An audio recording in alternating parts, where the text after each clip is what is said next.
It's late at night, and you're wandering deep in the woods.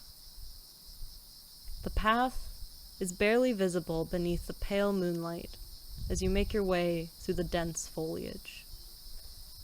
In the distance, you see a light. You head to it, hoping to find shelter. As you approach, something seems off.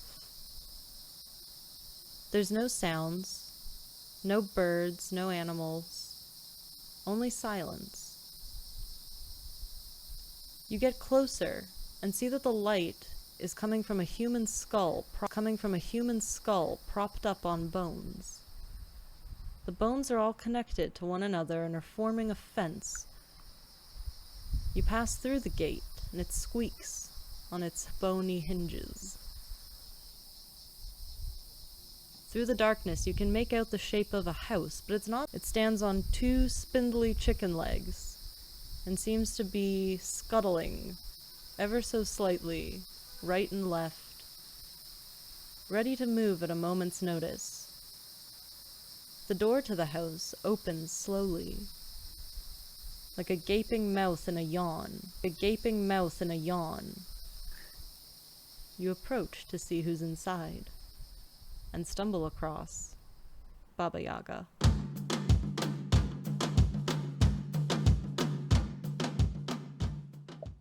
Hi guys, welcome to the BabaYagaProject.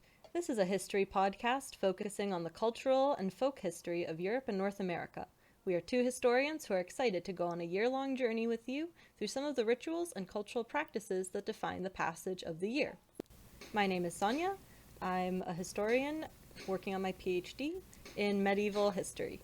And I'm Devin. I have American history, particularly American legal history and Indigenous studies. Well, full disclosure, as we start this podcast, we are both white ladies living in North America, so that's the perspective that we're going to be coming from, and we're going to try to be as cognizant of that and respectful as possible. And now I think it's time for us to answer the question on this podcast, which is, who is BabaYaga? Who is BabaYaga? Well, Devin, BabaYaga is a figure in Slavic mythology and legend. She's a witch who lives in the woods in a house perched on chicken legs that can walk around. She's a unique figure in folklore because of ambiguity. She's not good, she's not evil, but rather helpful or harmful depending on context. In some stories, she's the one who makes the sun rise and set, she gives magical gifts to heroes and heroines, and she gives light in the darkness. In others, she's a fearsome adversary, devouring the unworthy and bringing chaos. And in many cases, she's both within the same tale. We were initially drawn to her as a figure who represents both good and evil, safety and danger, and light and darkness. And as we go through our journey through ritual, folklore, and cultural practices, we want to keep this figure in mind as a representation of the plurality of human experience. And for a little background on ourselves in this project, we met in graduate school, and this is where we really began to voice our feeling of disconnect from the world around us and the passing of the seasons. We really heard this echoed as well from our friends and our peers. And as we became closer, we started as a way to live more ecologically and connected to the passing of time and the seasons, as well as our observance of religious holidays. And we started to come together to discuss and recreate some historical rituals and practices. We were super nerdy about it because we're historians, so we put in a lot of research and tried to be as authentic with it as possible. So this is what really brought us to this project. We wanted to get more in touch with historical ways of living, with having a more ritualized year, and feeling more connected to this passing of time in a way that people would have in the past. However, being nerdy historians want to get together and throw together something that we thought of as a midsummer celebration or All Hallows Eve. So of course, we did what we always do, which is go to the library, research a whole bunch, and try to get everything as accurate as we possibly could. Yeah, I was gonna say, so we were really into authenticity, which doesn't really exist in a contemporary context because we're taking something out of its historical context and putting it into, our daily lives here and now. So some of those things were a little weird. And some of them are just not practical for our purposes. For example, as much as I would love to have a giant bonfire for a midsummer celebration, that's frowned upon by the local fire department. I think also outside of just the practical issues of what can and cannot be set on fire, or accessing certain foods at certain times of the year, or language barriers, things like that. There's also the issue of what parts of a historical ritual idea, cultural icon, do we want to carry into contemporary life? What parts of Midsummer do we want to keep? What parts do we not? What parts of, wedding rituals do we want to keep? What parts of any of these things do we still find like valuable and viable today? Exactly. And in our search for this historical authenticity, we've come to the realization that that's essentially what people have been doing for centuries, taking bits and pieces of the past, changing them and reshaping them in order to fit where they were at that time. We'd want to carry this forward by both honoring the historical context of these different rituals and cultural practices, but also potentially updating and changing things to be more useful and helpful in a modern environment. In this spirit, each month we are going to be focusing on different aspects of rituals, holidays, or common seasonal practices that we've researched and read about in their historical context. Our focus is going to be in Western cultures because we both are North Americans and have research specializations in American history and European history, respectively. Exactly. We're also going to have some episodes where we explore concepts and ideas that are thematically related to the holiday or practice that we're looking at that month. This could be anything from, land distribution, private property for midsummer because it's all about land and fertility, or about naming conventions if we're talking about weddings. We really want to explore the things that, if not looked at historically, are sort of taken for granted, either as something that has like always been done a certain way, perhaps it hasn't been, or that the way that we do it now is obviously and inherently better than what was done in the past. And we sort of want to explore those value judgments and or the ways that we think about changing practices over time in this podcast.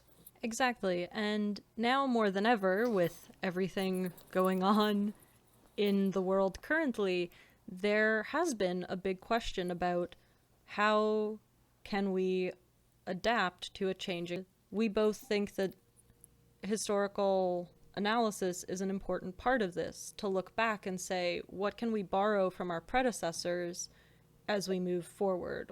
What are ideas we can borrow from the past to create a better future? And what can we just get rid of completely? Exactly. The Baba Yaga figure herself actually demonstrates what we're talking about in terms of historical amalgamation and taking bits and pieces to create a new whole. Baba Yaga as a figure features in hundreds, if not thousands, of folk tales and fairy tales within Ukraine, Russia, Belarus, and other Slavic countries. She seems to be an amalgamation of a witch figure, potentially mixed with sort of a twisted mother figure, with a little bit pre-Christian, pagan, Slavic deities thrown in. In other words, the Baba Yaga figure herself, much like what we are aiming to do with this project, is about taking different parts and composing them into a whole. Taking something out of the past and in a way that is meaningful in the present. Also, in many cases, the Baba Yaga figure isn't even one individual person. Sometimes she's 3 sisters or 3 identical Baba Yagas. Sometimes she is killed and then comes back as a different Baba Yaga. Killed and then comes back as a different Baba Yaga. In other words, she exists outside of any sort of normal constrained forms and is herself constantly shifting and changing.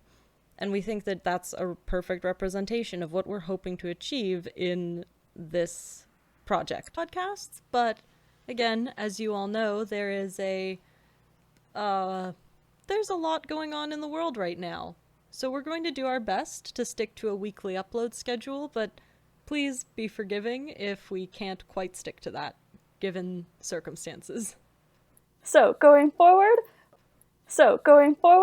we're going to be really delving into midsummer rites and rituals, the fertility of the land, broader land rights, and humanity's relationship with the land, soil, food, processes, things like that.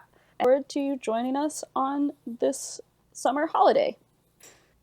Also, as we go forward with this project, we do want to keep in mind that while we are historians and have a level of formal training in this type of work, we are learning along with you guys. We are exploring new topics that might not be exactly what we've studied in university or in our personal research outside of this particular project. So we're learning with that in mind.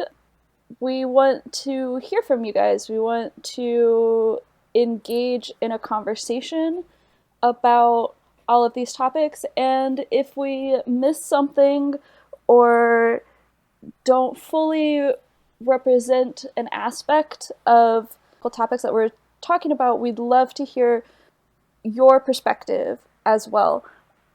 We're on a learning journey all together. In the spirit of this being a learning journey and a shared experience, we also want to make sure that we are being as transparent as we can be about all the sources that we're using. This project wouldn't be possible without the literal mountains of research that other historians and folklorists and authors have done before us. So we're going to include on our website sources for all of our podcast episodes. By being transparent about our sources, we want to give credit where it's due and also give you guys a jumping off point if there's any area of particular interest where you want to also read what we've been reading or look into it further. And by doing this, we're hoping to create something of an academic dialogue between all of us where we can discuss these topics together. We're really hoping that this can become a shared community where we can all learn from each other and talk about things like this and just be very excited about folklore and history together. We'll also be chronicling our attempts at historical recipes and handicrafts on our blog that you can check out at BabaYagaProject.com. We look forward to taking this seasonal journey with y'all. Be sure to like and subscribe, and if you want to keep us running, you can donate to the pod at BabaYagaProject.com. Also, a final note, as we've mentioned, there's a lot going on in the world. If you would like to get involved in some very pressing issues right now, you can donate to the Minnesota Freedom Fund, Black Visions Collective, and Reclaim the Block. Also, your local bail fund organization, or on a national stage, the ACLU and the Southern Poverty Law Center. So for now, we'll see you next week.